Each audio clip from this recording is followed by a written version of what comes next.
Hello and welcome. आप सभी का फिर से स्वागत है आपके अपने YouTube channel the Balaji classes में।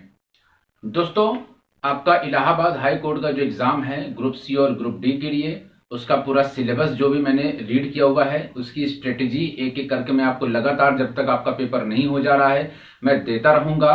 इसी क्रम में हम लेकर के आएंगे हिंदी का पूरा सिलेबस, जीएस का पूरा सिलेबस और इंग्लिश का पूरा सिलेबस। ये पूरी सभी सिलेबस मैं आपके लिए लेकर के आऊंगा। इसके बाद अगर समय मिलता है तो मैं आपके लिए मैथ्स का भी जितना भी सिलेबस हो सकेगा मैं वो सब कुछ लेकर के आपके लिए आऊंगा।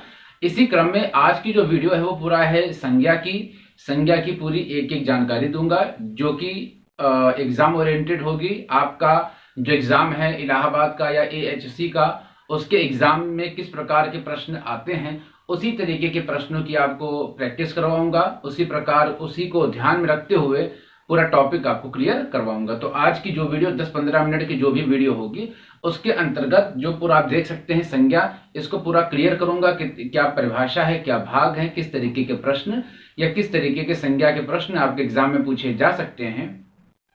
एक एक चीजों को हम कवर करेंगे। तो आइए स्टार्ट करते हैं बिना टाइम गवाए हुए। जैसा कि आप देख सकते हैं यहाँ पर टॉपिक दिया हुआ है संज्ञा। तो संज्ञा क्या है? सबसे पहले बात तो यह है कि संज्ञा होती क्या है। तो जैसा कि आप अगर इंग्लिश में देखें तो नाउन को ही हिंदी में बोलते हैं संज्ञा। नाउन का हिंदी में जो अर्थ है वो होता है संज्ञा। और संज्ञा की अगर बात करें मुख्य रूप से, जो संज्ञा क्या होता है, एक नाम ही है। क्या है ये? एक नाम होता है। आप किसी भी नाम की अगर बात करें तो नाम संज्ञा है। जैसे ये नाम किसका हो सकता है? किसी भी जो व्यक्ति है, किसी भी व्यक्ति का ही नाम हो सकता है, किसी भी वस्तु का नाम हो सकता है। अच्छा, व्यक्ति का मतलब प्राणी क्या? कोई जानवर है तो वो भी तो प्राणी है, तो उसका भी जो नाम है उसे हम क्या कहेंगे? संज्ञा कहेंगे। तो व्यक्ति है, वस्तु है, किसी भी स्थान का जो नाम है उसे भी हम क्या कहते हैं? उसे भी संज्ञा कहते हैं। तो किसी भी स्थान के नाम को हम संज्ञा कहते हैं। गुण, भाव, दोष, गुण हो गए, भाव हो गए, दोष हो गए, ये सभी जो चीजें हैं, किसी भी व्यक्ति, वस्तु, स्थान, गुण, भाव, दोष, अवस्था, ये सब कुल मिलाकर के संज्ञा हैं। गुण का नाम, व्यक्ति का नाम, वस्तु का नाम, स्थान का नाम, गुण का नाम, दोष का नाम, अवस्था का नाम, कहीं कहीं प्रश्नों में धर्म का नाम, ये भी एक प्रकार की संज्ञा ही है। तो आई होप आपको समझ में आया होगा कि संज्ञा क्या है। संज्ञा मुख्य रूप से क्या होती है? संज्ञा मुख्य रूप से एक नाम है। कोई भी नाम जो व्यक्ति का नाम हो, वस्तु, स्थान, गुण, दोष, भाव, अवस्था, ये इनके जो नाम है उसे हम मुख्य रूप से क्या बोलते हैं? उसे हम मुख्य रूप से संज्ञा बोलते हैं। अगर बात करते हैं संज्ञा के प्रकार की, तो यहां पर आप देख सकते हैं संज्ञा के 5 प्रकार हैं। पहला है व्यक्तिवाचक संज्ञा, दूसरा जातिवाचक संज्ञा, तीसरा समूहवाचक संज्ञा, चौथा द्रव्यवाचक संज्ञा, पांचवा भाववाचक संज्ञा। कौन कौन से हैं? व्यक्तिवाचक संज्ञा, जातिवाचक संज्ञा, द्रव्यवाचक संज्ञा, समूहवाचक संज्ञा, भाववाचक संज्ञा। जैसा कि नाउन में आप अगर इंग्लिश में देखें तो proper noun, common noun, abstract noun, collective noun, materials noun, ये जितने भी नाउन हैं कुल मिलाकर के अगर आप संज्ञा पढ़ रहे हैं तो आपको नाउन की समझ बन जाएगी। नाउन समझेंगे तो आपकी जो संज्ञा है उसकी समझ बन जाएगी। तो मैं नाउन भी लेकर के आऊंगा। नाउन, प्रोनाउन यानी पार्ट्स ऑफ स्पीच के अंतर्गत noun, pronoun, verb, adverb, adjective, direct, indirect, जो अलग से टॉपिक है, एक्टिव, पैसिव है, या इंग्लिश का पूरा सिलेबस है, वो क्या क्या सिलेबस इंग्लिश के अंतर्गत आ रहा है, ये सारी चीजें लेकर के आएंगे। और आपको लगातार स्ट्रेटेजी वीडियो भी देते रहेंगे कि कब क्या पढ़ना है, क्या नहीं पढ़ना है, कैसे पढ़ना है, हर एक चीज की चर्चा होगी। इस नाउन की वीडियो के बाद एक वीडियो आएगी जिसमें मैं सिलेबस को बताऊंगा कि सिलेबस के अंतर्गत हमें क्या क्या तो जरूर पढ़ना चाहिए और किन किन प्रकार के प्रश्नों की प्रैक्टिस हमें जरूर करनी चाहिए, जिससे हमारा जो एग्जाम है वो क्लियर हो सके, हम उसे पास कर सकें। तो यहाँ पर अगर हम व्यक्तिवाचक संज्ञा की बात करते हैं तो मुख्य रूप से क्या हो जाता है? किसी भी अगर व्यक्ति की बात करते हैं तो जो व्यक्ति है, व्यक्ति के नाम की हम यहाँ पर बात करते हैं। व्यक्ति का मतलब क्या होगा? कोई भी नाम हो सकता है। वो नाम अमित हो सकता है, वो नाम सुमित हो सकता है, वो नाम सचिन हो सकता है, यानी कोई भी नाम सचिन हो सकता है, धोनी हो सकता है। इसके अलावा दुनिया में जो भी नाम है, किसी भी जो व्यक्ति के नाम है, कोई भी नाम हो सकता है। सुरेश हो सकता है, रमेश हो सकता है। तो कुल मिलाकर किसी भी व्यक्ति का जो नाम है वो क्या है, किसी भी व्यक्ति का नाम हो गया, उसमें क्या बोलते हैं, अमित, रमेश, सुरेश, धोनी, कोई भी नाम है व्यक्ति का। इसके अलावा व्यक्ति के अलावा अगर कोई भी वस्तु है, व्यक्ति के अलावा क्या है, व्यक्ति के अलावा अगर कोई वस्तु है तो वस्तु का भी नाम हो सकता है, स्थान है उसका भी नाम हो सकता है। तो कुल मिलाकर के ये बता सकते हैं कि किसी भी व्यक्ति, किसी भी वस्तु, किसी भी स्थान, इसका जो नाम है ना, जो मुख्य रूप से संज्ञा की जो मुख्य डेफिनेशन है वही आपकी जो है वो यहाँ पर व्यक्तिवाचक संज्ञा के अंतर्गत देखी जा सकती है। जैसे मैंने आपको बताया कि किसी भी व्यक्ति का नाम है, किसी भी वस्तु का नाम है, किसी भी स्थान का नाम है, ये जो नाम है व्यक्ति, वस्तु, स्थान के जो नाम है, इन्हें हम व्यक्तिवाचक संज्ञा के अंतर्गत रखते हैं। हम यहाँ पर मुख्य रूप से जब व्यक्तिवाचक संज्ञा और जातिवाचक संज्ञा जब इन दोनों को पढ़ेंगे तो दोनों के बीच में क्या बेसिक डिफरेंस है, मुख्य रूप से क्या अंतर है, उसको भी समझ पाएंगे, जिससे आपको इन दोनों को समझने में आसानी होगी। पहले हम यहाँ पर व्यक्तिवाचक संज्ञा देखेंगे, फिर जातिवाचक संज्ञा देखेंगे, जिससे इन दोनों में क्या अंतर है, इन दोनों को पढ़ने के बाद इनके अंतर और क्लियरिटी हो जाएगी नाउन को या संज्ञा को लेकर के। तो यहाँ पर मैंने आपको बताया व्यक्तिवाचक संज्ञा के अंदर किसी भी व्यक्ति, वस्तु, स्थान का जो एक मुख्य रूप से जो नाम होता है, क्या होता है, मुख्य रूप से जो नाम होता है ना, ये मुख्य जो नाम है, इसी के अंतर्गत हम व्यक्तिवाचक संज्ञा को देखते हैं। उदाहरण के तौर पर अगर हम देखें, उदाहरण के तौर पर देखें तो मैंने कह दिया नोकिया का मोबाइल। किसका मोबाइल, नोकिया का मोबाइल। इंग्लिश में लिख दे रहा हूं, पढ़ाई हिंदी रहा हूं, लिख रहा हूं इंग्लिश में। तो क्या हो गया बेटा, यहां पर हो गया, अगर आप देखेंगे तो मैंने कहा नोकिया का मोबाइल, नोकिया फोन, नोकिया का मोबाइल या फोन। इसके अलावा हम देख सकते हैं सेलो, इसके अलावा हम क्या देख सकते हैं, सेलो की जो प्लास्टिक, सेलो के जो प्लास्टिक की कुर्सियां होती हैं या फर्नीचर होती है, तो सेलो के फर्नीचर। इसके अलावा मैंने आपको नाम बता दिए कि व्यक्ति के नाम अमित, रमेश, सुरेश हो सकते हैं, वस्तु के नाम भी हो सकते हैं, सेलो का फर्नीचर है, फोन है नोकिया का। स्थान का नाम देख सकते हैं तो हम कह सकते हैं जैसे कानपुर में क्या है, नाना राव पार्क है, नाना राव पार्क है, या मोती झील पार्क है, क्या है, मोती झील पार्क है, मोती झील पार्क है। या क्या है, सहारा का अस्पताल है, सहारा हॉस्पिटल या अस्पताल। तो कुल ये क्या हो गए, अस्पताल, अस्पताल। तो ये क्या हो गए, ये मुख्य रूप से किसी भी व्यक्ति के नाम है अमित, रमेश, सुरेश, वस्तु का नाम नोकिया फोन, सेलो को फर्नीचर, नाना राव पार्क, और ये मोती झील, ये क्या हो गए, ये जगह के नाम हो गए, नाना राव पार्क, मोती झील, ये जगह के नाम हो गए, यानी स्थान के नाम हो गए। वस्तु के नाम को हम देखें तो नोकिया का फोन, सेलो फर्नीचर, ये सारे हैं। सहारा का अस्पताल, ये क्या है, ये स्थान का नाम है। तो इस प्रकार से आपने समझा कि किसी भी व्यक्ति, वस्तु, स्थान के नाम को हम क्या बोलते हैं, व्यक्तिवाचक संज्ञा बोलते हैं। मुख्य रूप से क्या, मुख्य रूप से जो नाम है, अगर नाम है तो व्यक्तिवाचक संज्ञा के अंतर्गत वो आता है। आइए इसको साफ करके हम दूसरा देख लेते हैं, जातिवाचक संज्ञा। जब जातिवाचक संज्ञा देख लेंगे तो अगर आपको कोई कंफ्यूजन है तो वो और दूर हो जाएगी। तो यहां पर मैंने आपको क्या बताया कि किसी भी व्यक्ति, वस्तु या स्थान का जो मुख्य रूप से जो नाम होता है ना, ये नाम ही संज्ञा होती है। तो संज्ञा का मतलब ही नाम, वो नाम क्रिया का भी हो सकता है, वो नाम गुण, दोष, भाव हो सकते हैं, स्थान, जगह, वस्तु, कुछ भी जो नाम है वो संज्ञा ही कहलाती है। इसके अलावा अगर हम देखते हैं, इसके अलावा अगर हम देख लेते हैं तो हम अगर देखते हैं जातिवाचक संज्ञा, तो मुख्य रूप से यहां पर क्या दिया हुआ है, जातिवाचक, जातिवाचक। तो जाति है, इसको ही हम पकड़ेंगे। किसको पकड़ेंगे बेटा, जाति को ही पकड़ेंगे। तो जब एक ही जैसी जो भी वस्तुएं होती हैं, कोई भी एक ही जैसी वस्तु, व्यक्ति, स्थान, क्या, व्यक्ति, वस्तु, स्थान, ठीक है, इसको देखते हैं। तो व्यक्ति, वस्तु, स्थान एक ही जैसे, एक ही जैसे का मतलब जो एक ही प्रकार की जाति की हो। अगर हम प्राणी की बात करते हैं, मैंने किसकी बात करी, प्राणी की। प्राणी में मैंने क्या कहा, मैंने कह दिया कुत्ता, किसी जानवर का नाम कुत्ता है। अब कुत्ता कोई क्या कहता है, अगर हम बात करें सिर्फ कुत्ते की, तो किस कुत्ते की बात की जा रही है, ये कंफर्म नहीं है। कुत्ते का मतलब कुत्ते की पूरी एक जाति, एक ही जैसे प्राणी जो कुत्ते कहलाते हैं। या इसके अलावा अगर मैं कहूं तो गाय कह दूं, मैं क्या कहूं, मैं कह दूं शेर कह दूं, तो एक ही जैसी जाति, तो एक ही जैसे जानवर जो शेर कहलाते हैं, एक प्रकार की अलग जाति हो गई। गाय के जो जाति है जो गाय कहलाती हैं। तो एक ही प्रकार की जो प्राणी हैं जो पूरी एक जाति को डिनोट करते हैं, पूरी जाति के विषय में बताते हैं, उसे हम जैसे मान लीजिए कह दिया हमने कुत्ता। अब ये तो क्या हो गई, जातिवाचक संज्ञा हो गई।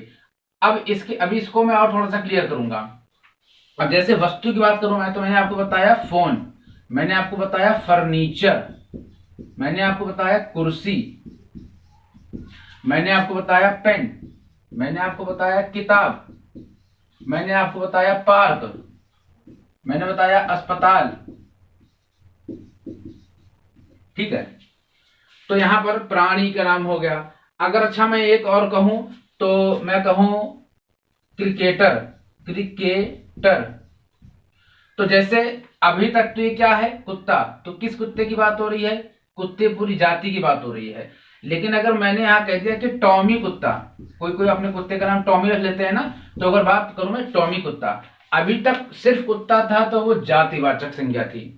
जैसे ही मुख्य रूप से मैंने क्या कह दिया, मैंने फिर से ध्यान रखिएगा, मैंने क्या कहा, मुख्य रूप से, अगर मुख्य रूप से नाम आ जाए ना तो क्या हो जाता है, वो व्यक्तिवाचक संज्ञा हो जाता है। तो जब तक कुत्ता है तब तक वो जातिवाचक संज्ञा।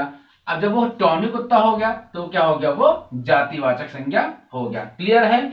जैसे गाय, गाय पूरी गाय की जो जाति है, एक ही जैसे प्राणी जो गाय है, वो प्राणी, गाय प्राणी को हम गाय कहते हैं। लेकिन मैंने कह दिया श्यामा गाय, किसी किसी गाय को बड़े प्यार से श्यामा रख लेता है, या शांति काऊ रख लेता है, शांति गाय रख लेता है, तो गाय है उसका नाम श्यामा है। तो जब तक सिर्फ गाय थी तब तक जातिवाचक, और जब उसमें उसका नाम जुड़ गया श्यामा गाय तो हो गई व्यक्तिवाचक संज्ञा। आई होप आपको समझ में आ रहा होगा।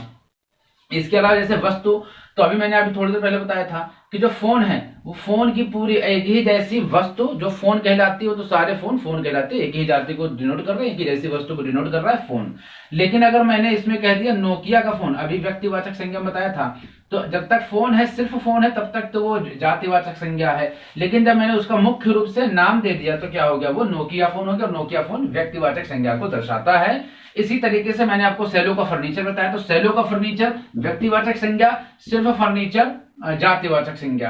कुर्सी, सेलो की कुर्सी भी आती है, तमाम कुर्सियां आती हैं। नीलकमल, नीलकमल की भी कुर्सियां आती हैं। तो जब तक सिर्फ कुर्सी है तो एक ही जैसी वस्तु, एक ही जैसी जाति को दिखाती है, जो सिर्फ कुर्सी है। जब तक सिर्फ कुर्सी है तो सभी कुर्सी की बात हो रही है। लेकिन जब उसका मैंने कहा नीलकमल की कुर्सी, तो क्या हो गया, वो एक व्यक्तिवाचक संज्ञा के अंतर्गत आ गया।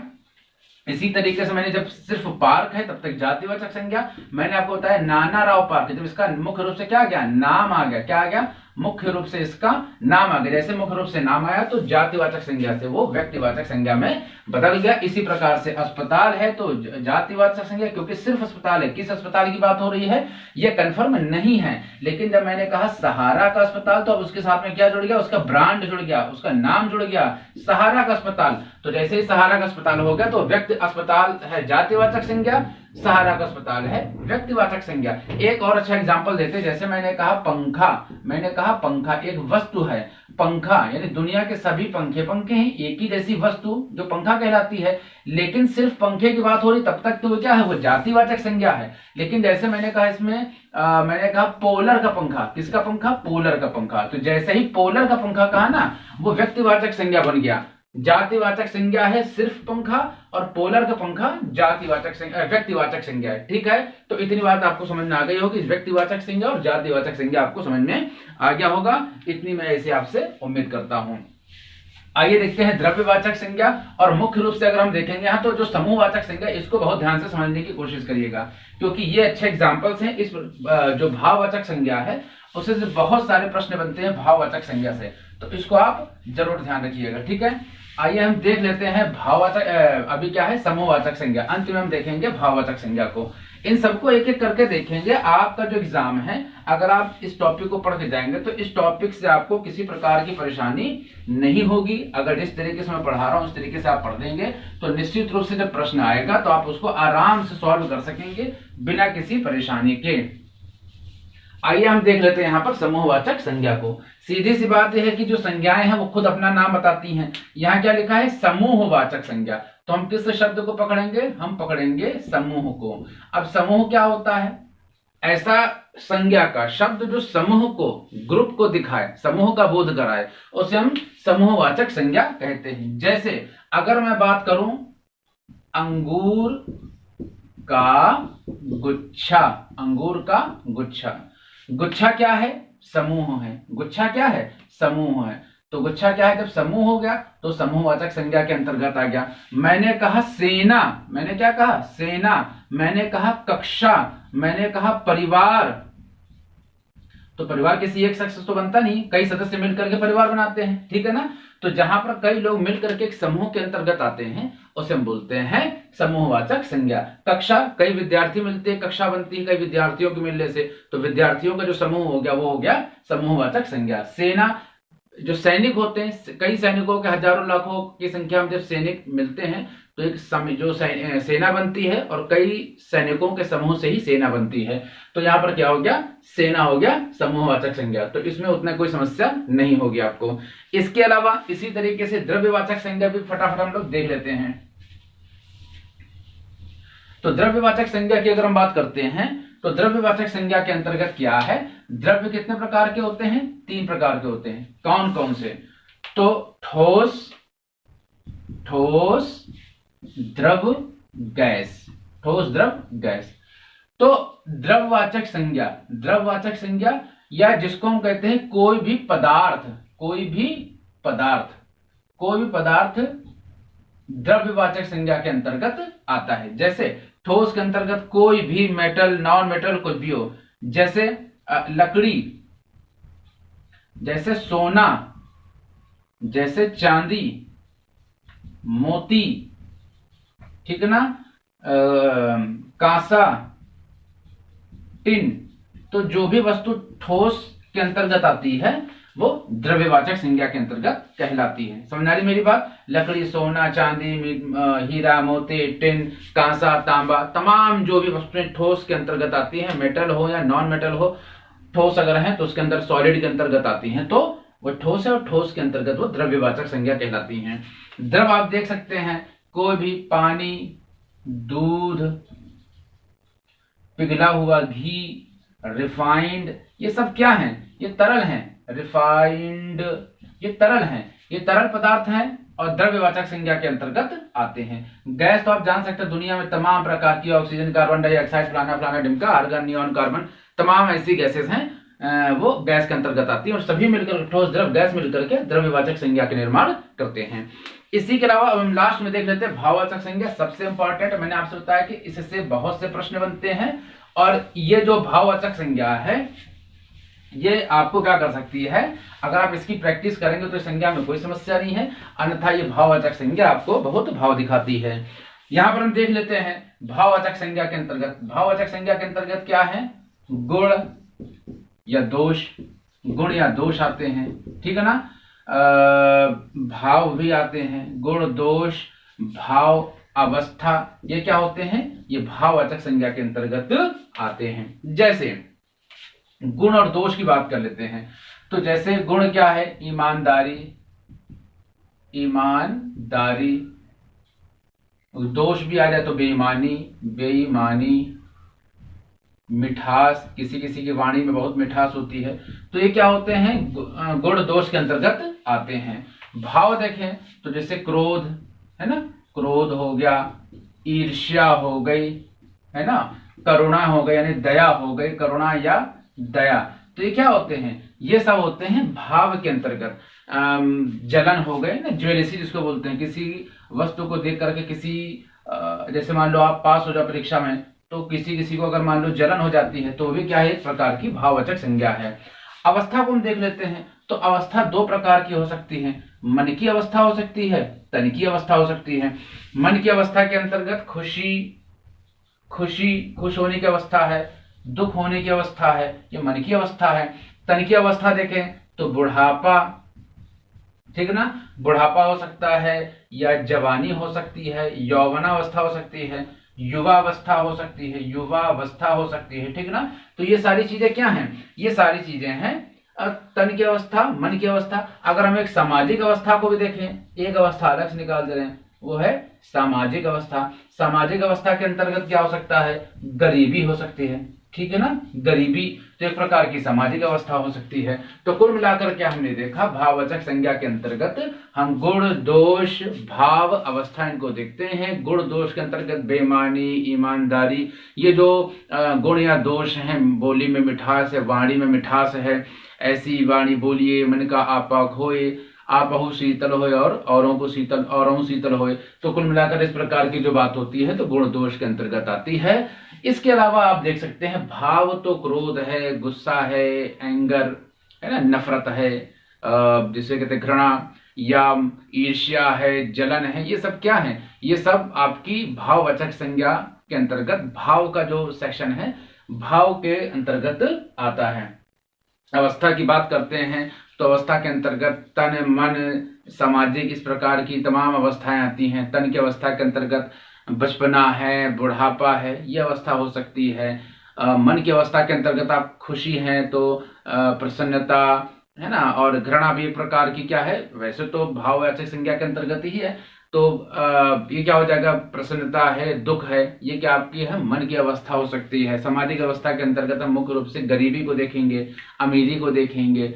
तो ये प्रकार की जो अवस्थाएं हैं वो भाववाचक संज्ञा के अंतर्गत आती हैं। हमने यहाँ पर क्या देखा, हमने व्यक्तिवाचक, जातिवाचक, समूह, द्रव्य और भाववाचक संज्ञा को एक एक करके देखा है। इससे जुड़े हुए प्रश्न, किस प्रकार के प्रश्न आपके एग्जाम में आते हैं, इससे जुड़े हुए प्रश्नों को लेकर के आएंगे।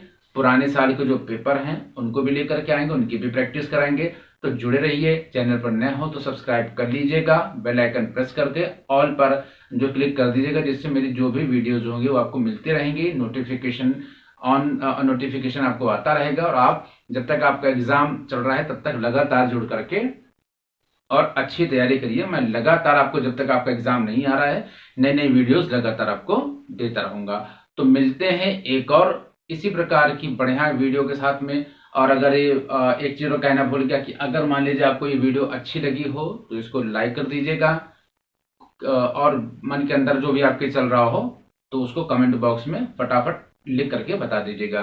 तो मिलते हैं नेक्स्ट वीडियो में। तब तक के लिए जय हिंद, जय भारत।